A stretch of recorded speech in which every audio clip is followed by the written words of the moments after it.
Hello, আসসালামু আলাইকুম বন্ধুরা, কেমন আছেন আপনারা? এই যে আমি রূপপুর পারমাণবিক বিদ্যুৎ কেন্দ্রে চাকরি করি এবং আমার নাইট ডিউটি। এই যে আমি সকালবেলা আসলাম মাত্র, এই যে এসে রুমে ফ্রেশ হলাম। ফ্রেশ হয়ে এখন সকালের নাস্তার জন্য আমাকে নিজেকেই রান্না করতে হবে, কী করার আর দেখি। এই যে ভাত,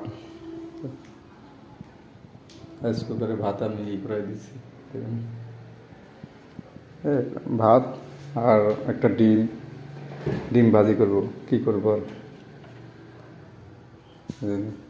ডিম ভাজি করব, একটা